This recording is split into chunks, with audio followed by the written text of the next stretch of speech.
Welcome into Duval Daily, presented by GenJag.com. I'm Jordan DeLuga. Thanks so much for tuning in here on Wednesday, December 4th. Jags, they're getting ready for a game against the Tennessee Titans, a game that doesn't matter. Obviously for the players and coaches involved, they're going to try to win the game. But the Jags can't make the playoffs. They are a lame duck football team right now. So we will talk about that game and preview it a little bit and recap it Sunday afternoon. But most of the content moving forward, as I've said, it's going to be about the future because that's where we're at this point. The Jags are mathematically eliminated from the playoffs. Trevor Lawrence, we don't know his timeline for recovery, if he's going to be back on the field at all this year. I don't think he probably should see the field again until he's fully healthy. So right now we're looking at cornerback, trying to fix this position in 2025. It's been really rough at cornerback, y'all, this year. Really rough, bottom line. And the Jaguars, they had a great in-house option in Darius Williams. They decided to cut bait, switch schemes, move on from Darius Williams. And so that has not worked. This defense has not worked. The entire plan this season just did not work for the Jacksonville Jaguars. And so you're going to need to see change throughout the front office and in the coaching staff. Hopefully you see that. Hopefully you don't see just Shad Khan sitting on his hands and saying we're going to run it back one more year. But looking at corner specifically, this is a position in the modern NFL. It's as important as it's ever been, maybe more. With a lot of teams are going back to trying to run the football against these light boxes, right? They are, but it's still a passing league. You've got to be able to stop the pass. And the Jaguars have not been able to do that this year. I don't think you blame the defensive ends. I don't think you blame the edge. Maybe you could have some more interior pressure than you've had. Maybe with Eric Armstead, if you actually played him on the interior, maybe that would help out your corners a little. I also think, you look at safety. Could these guys that are out there playing perform at a higher level with the safeties playing more consistent, more assignment sound football? Yeah, absolutely. But you've got Tyson Campbell. He's your stud. He's the guy that, you gave the big money contract to this offseason. You're working with him to be one of your starting outside cornerbacks for the foreseeable future. He's a leader. He's a great football player. He's got the length, the athleticism, the physicality, the 3-down ability that you really like. So Tyson Campbell, you got your starter on your outside, on one side. It looks like so far that rookie Jarian Jones is going to be able to lock down the slot pretty well moving forward. I think that's probably going to be his job. Now, new regime comes in, who knows what they think.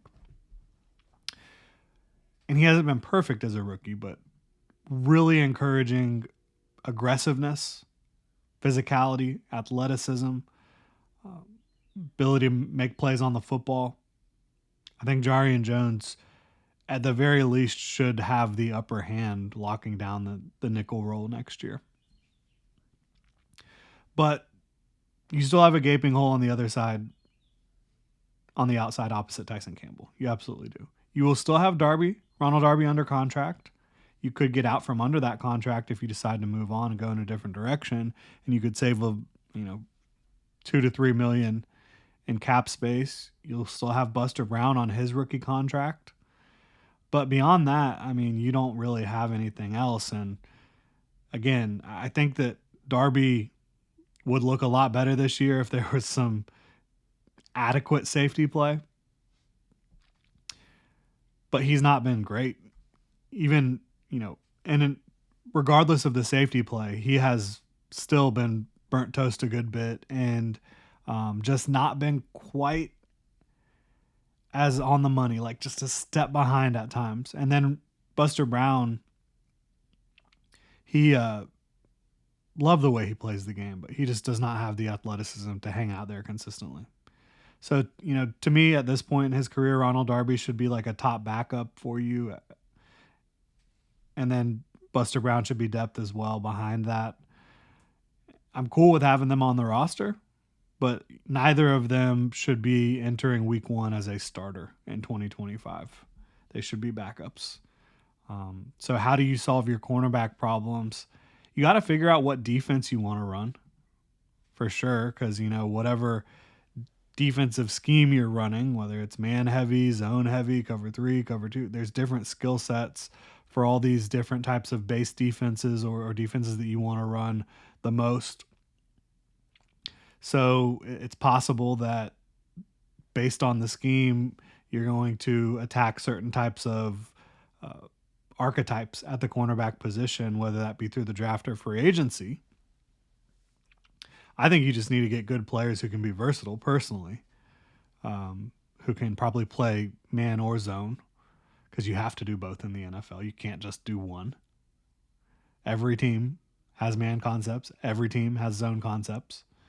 And not all zone concepts are created equally. Not all man concepts are created equally. You have zone match, man match. You've got all sorts of different complexities with NFL defenses these days because offenses are complex. Defenses are having to combat that and get complex as well, being able to switch things up in a moment's notice. So, yeah, you've got to go find, in my opinion, because, I mentioned Buster Brown and Ronald Darby. Even if both of those guys are on the roster next year, they're both on expiring contracts in 2025. So I think you've got to address this position at multiple spots. This is a really deep draft class coming up. We're going to talk a little bit about that. I think you could take multiple swings in the draft, but do you want to be starting a rookie next year opposite Tyson Campbell? Depends on the rookie probably, right? And then you could also hit up free agency and probably land someone to a 2-year deal, 3-year deal maybe, with a 2-year out, a 2-year deal with a 1-year out, to maybe lock it down in 2025, or at least help lock it down in 2025. So we're going to look at some free agents. We're going to look at some draft prospects, talk about it a little bit. But make no mistake about it, these Jacksonville Jaguars, they got to address corner in a big way. Before we get to those draft prospects and those free agents, got to remind you all to check out Underdog Fantasy for Pick'em and a whole lot more. You can use code Duval Daily, and Underdog will give you a free pick to use on your first cash Pick'em entry, plus up to $1,000 in bonus cash when you deposit on their easy-to-use mobile app or UnderdogFantasy.com. This season, Underdog is running a special promo or bonus almost every single day, like Profit Boost. You can pump up your winnings in just a tap when you apply the boost to eligible entries. There's tons of options coming up for Jaguars and Titans. Maybe you want to take a running back to score. Underdog has vulture protection to rescue your pick'em. I've had a lot of fun playing Underdog this year. Again, that's Underdog Fantasy, promo code Duval Daily to claim your new customer special of a free pick and your deposit offer. Must be 18 plus, 90 plus, Alabama, Nebraska, 90 plus in Colorado for some games, 21 plus in Massachusetts and Arizona, and present in a state where Underdog Fantasy operates. Terms apply. Void in Colorado. Concerned with your play? Call 1-800-GAMBLER or visit www.ncpgambling.org. Arizona 1-800-NEXT-STEP. That's 1-800-639-8783 or text NEXT STEP to 53342. New York, call the 24/7 Hope line at 1-877-8-HOPE-NY or text HOPE-NY 467-369. Shout out to Underdog Fantasy. If you're supporting them, you're supporting us. So we start with free agency. And this is always kind of like a philosophical discussion. Does free agency inform the draft? Does the draft inform free agency? To me, the answer is yes to both. It goes both ways. Like before free agency gets kicked off, you should know the different permutations, possibilities, ways the draft could unfold. You should know the prospects that you feel comfortable with in the draft in each round, right? So the draft should inform free agency in that way. And then you should also have identified free agents that you say, we have plan A, B, and C here. If we feel comfortable with any of those plans, maybe that impacts what we need to do in the draft. So it's like, kind of a symbiotic relationship between the draft and free agency. They're both there to help you build your football team out, and they should be working together. Like your draft plan and your free agency plan should be working together and bouncing back and forth off of each other, if that makes sense. In free agency, there's some big names at the top. Maybe not elite players, but Charvarius Ward. This is a guy who's had a lot of really good seasons in the NFL, a physical football player out there at corner, a big guy. Carlton Davis, he's big-bodied as well. Two big physical corners that are set to hit free agency that, if you were playing them as a number 2 corner, and you've got a sound defensive scheme with better safety play, I think you could see really good performances from either of those guys, right? Opposite Tyson Campbell. I think that that could be fine. Personally, my favorite free agent, top 1 or 2 here, probably number 1, DJ Reed. He's not the biggest dude at all. Like 5'9", 5'10", 188 pounds. But he can play man zone defense. He brings it. He's got great feet, great instincts. I love DJ Reed, and he's probably going to hit free agency for the New York Jets. Who knows what they're going to be doing up there in New York this offseason, but he's slated to hit free agency at this point. And that's another thing about free agency. This list will probably change several times before we actually get to free agency. But I think DJ Reed would be awesome. In the prime of his career, I think he'd be such a good signing for the Jaguars. Stephon Gilmore's 34 years old, but he would still be an upgraded stopgap option. Probably on like a 1-year deal, and he's been a guy that, will sign late, so that probably wouldn't be the first wave of free agency. That would be, after the draft. That's another way. Free agency doesn't end in March. First wave, big signings, yes, but after the draft, you also have like the second and third waves of free agency where you can still potentially find guys that can help your football team win games in 2025. Stephon Gilmore could be in that category. I've seen Eric Stokes' name mentioned. Personally, that does not get me real juiced up. Christian Fulton is set to hit free agency again. This is a guy that played in Tennessee, more recently for the Chargers. That could be a decent option as well. Still fairly young. Certainly probably hitting his prime right now. I could see that as an option. I could get on board with Paulson Adebo for sure from the New Orleans Saints. A guy who I liked in the draft. He's got length, he's got size, he's got physicality, strength, he's got quick feet, good overall explosiveness and athleticism. He's played well for the Saints for the most part. I could see Paulson Adebo making sense. So there's definitely options in free agency, and that's not the full list. There's a long list of players. Those are the ones I've kind of identified, and Eric Stokes is not one I'm excited about as much, but he's a big time athlete and a lot of people have talked about him, so I brought him up. But a lot of those other guys, I think you could potentially say, yeah, I think that could be an upgrade. And again, like, I think the narrative could be completely different on Ronald Darby than it is right now with better coaching, better scheme, better safety play. So the point of that is, like, I think this is a need position, as I've stated clearly.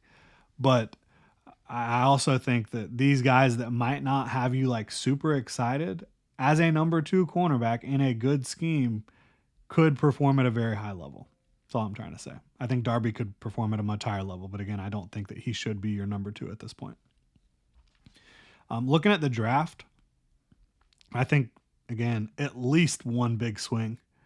If not a big swing, then probably a couple swings at this spot, outside corner in the draft for the Jacksonville Jaguars. If you want to take a big swing at the top, it's Travis Hunter, it's Will Johnson, right? One of those two. And I would be fine with either. I have Travis Hunter ranked higher, but Will Johnson is the prototype, where Travis Hunter is more of the just unique, almost generational type of athlete. With his instincts, his innate feel for the game, his explosiveness, flexibility, ball skills, the way he can bait quarterbacks into making some really dumb throws. He's got such amazing skill on both sides of the ball. We've talked about him a lot. And Will Johnson out of Michigan, 6'2", 202 pounds, length, strength, athleticism, quick feet, fluid hips. Like I said, prototype type of player. Sees the game incredibly well. So I think that if you want to go get one of those guys, they're starting day one. Opposite Tyson. Bottom line, they are. But beyond that, I mean, there's so many exciting options. And 2 of them have had season-ending injuries. Siobhan Ravel out of East Carolina and Benjamin Morrison out of Notre Dame. Morrison has the hip. Ravel has the ACL. So that put a little bit of a damper for some, but I still think this is a really exciting cornerback class. Ravel, whenever he's able to get healthy with the ACL, he's 6'3", 6'4", close to 200 pounds, 195 pounds. He's a freak. And level of competition is the question there, because he played at East Carolina, has not seen many NFL caliber receivers over there, but he's done some incredible things at East Carolina. His length, his athleticism is really impressive. Azareye'h Thomas at Florida State is a player I really love. He's got length, he's got quickness. He's played against a lot of NFL caliber corners, including like Brian Thomas, or wide receivers, including like Brian Thomas Jr. and uh, Malik Neighbors, etc. You know, Kyron Lacey, uh, Xavier Restrepo. Azareye'h Thomas has so much length, physicality. I think he's got great feel for both zone and, you know, press man coverage. So he'd be somebody I'd be interested in. Darian Porter out of Iowa State, a former wide receiver turned cornerback. He's listed at 6'4", 200. There's no way he's 200 pounds in my opinion, but he's got incredible length and fluidity at the position. Has ball skills, obviously, as a former receiver. Takario Davis is another one with just vines for arms, super lengthy corners in this class. And then beyond those guys that are kind of built in a lab, Benjamin Morrison, I don't know that he should be a first round pick even with the injury, but I definitely think he's a starting corner in the NFL.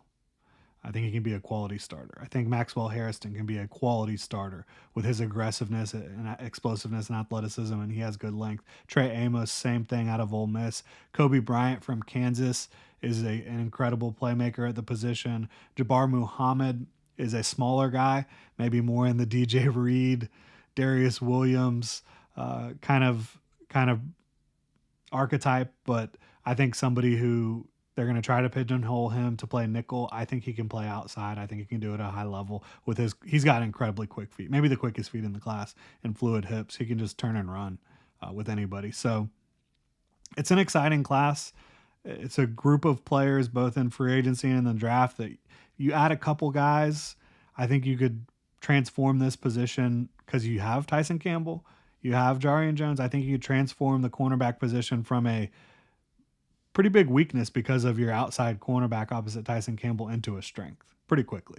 So let me know what y'all think about these guys, what you think the Jaguars should do at cornerback. Really appreciate y'all tuning in. If you enjoy the content, please like, subscribe, hit that notification bell. Y'all have a good one.